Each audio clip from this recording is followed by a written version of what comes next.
शादी का है, उससे गलती हो सकती है, आपसे भी गलती हो सकती है। आप सत्संग सुनते हैं, आपको लगा कि इसकी मुस्कुराहट, इसकी कुछ चेष्टा ऐसी दिखाई दे रही है जो हमारे अंदर कामुकता पैदा कर सकती है, उसको भी बचाओ और स्वयं बचो, तो भगवान आप पर प्रसन्न हो जाएंगे। वो देख रहे हैं अंदर की बात। साधक को बहुत सावधान रहने की आवश्यकता। ये इसको खिलवाड़ मत समझो, इसीलिए कह रहे हैं ये अध्यात्म है, ये परमार्थ है। आपको लगेगा नहीं कि क्या हुआ, मैं कहां भ्रष्ट हुआ, ऐसी जगह खड़े हो जाओगे कि जान भी नहीं पाओगे कि मैं कहां चढ़ रहा था, दोबारा उत्साह भी नहीं आ पाएगा। बात अच्छे से समझ लीजिए।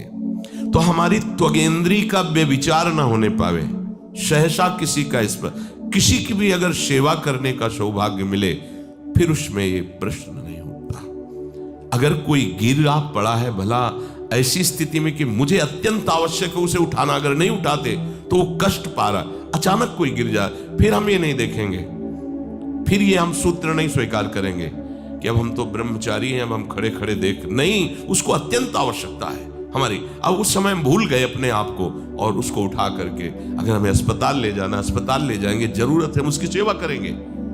सावधान, वो भगवत भाव से की हुई सेवा तुम्हारे अंदर आध्यात्मिक शक्ति पैदा करेगी, काम भावना नहीं पैदा करेगी। हमारी माँ बीमार हो और हमें उसे पता चला कि शौच कर दिया है, हमें शौचाना पड़े, हमें उसका मल धोना पड़े, तो क्या हमें काम जागृत हो जाएगा? क्या मेरी माँ है, हमारी बुद्धि कभी ऐसी नहीं होगी। आपका पिता है, आप लड़की हो, कोई दूसरा रह नहीं गया और वो बीमार है, आपको ऐसी क्या काम जागृत हो जाएगा? क्या अगर ऐसी सेवा में काम जागृत होता तो कोई नर्स ही अस्पताल में नहीं होती। हर सेवा उसको करनी होती है, नर्स को, चाहे वो स्त्री शरीर हो चाहे पुरुष शरीर हो, परस्पर विरोधी शरीरों की सेवा, पर कहीं काम थोड़ी जागृत होता, क्योंकि उसको अपने सेवा धर्म से मतलब है। तो ये सेवा के समय इस सूत्र को न देखा जाए, पर ध्यान रखें, अत्यंत आवश्यक जहां आपके सिवा नहीं हो सकता, वहां अगर हमें ऐसा अवसर मिलता है कि सेवा उसे हो सकती है, तो हम पहले उसे प्रेरित करेंगे। और अगर ऐसा है कि अब कोई नहीं है, फिर हमारा परम धर्म जागृत हो जाता है परहित का। अगर हमारा कोई निंदा भी करे, कोई शरीर की भी हानि हो जाए, अब हम परवाह नहीं करते। परहित सरिस धर्म नहीं भाई, इससे बड़ा कोई धर्म नहीं है। पर ध्यान रखें, भगवान को साक्षी करके ये उस समय की बात है जहां बिल्कुल कोई अब गुंजाइश नहीं रह गई है। त्वगेंद्री को ऐसे सहसा किसी आप पुरुष शरीरधारी पुरुष को भी सहसा, इससे आप में शक्ति जागृत होगी। यदि आप वाणी को मौन रखते हैं, भगवान नाम जप करते हैं और सत्य बोलते हैं, तो आप जब कभी जो कुछ भी बोलेंगे वैसा ही सत्य होगा। गांधारी जी ने कोई तप नहीं किया था, जब सुना कि मेरा ब्याह धृतराष्ट्र से हो रहा है जो बाह्य नेत्र रहित है, उसी समय पट्टी बांध ली कि जब मेरा पति संसार को नहीं देख सकता तो मैं भी संसार को नहीं देखूं, जब मेरा पति मेरे रूप को नहीं देख सकता तो मैं भी किसी के रूप को नहीं देख, पट्टी बांध ली थी।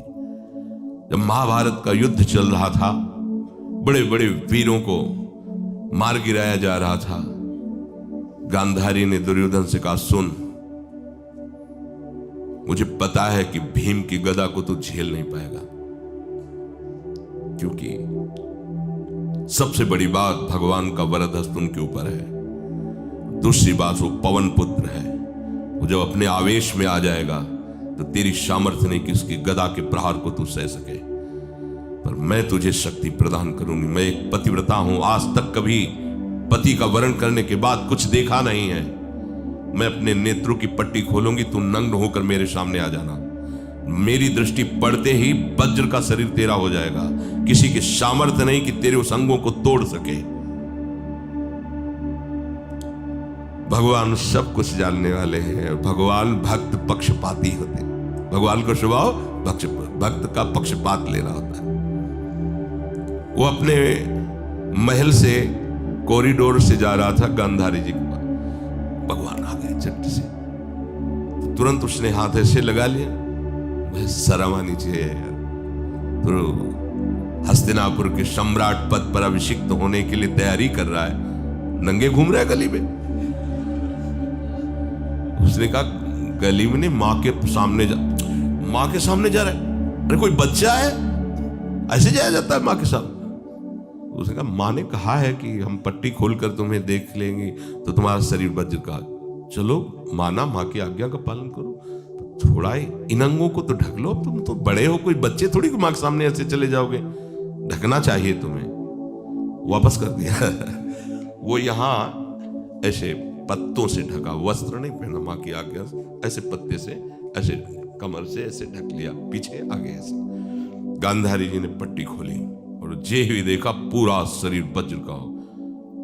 तो ये क्या किया तूने, कमर में क्यों बांध लिया?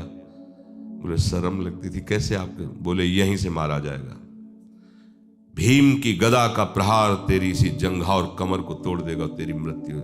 मान गई, प्रभु के विधान के आगे किसी का बल काम नहीं करता। गांधारी, ये केवल आंख में पट्टी बांधने की सामर्थ्य थी कि मेरा पति यदि अंधा है तो मैं भी किसी रूप को नहीं देखूंगी। अगर आप वाणी में संयम में रहते हैं ना, वो और भजन करते हैं और सत्य बोलते हैं, तो आप जो बोलेंगे वही होगा।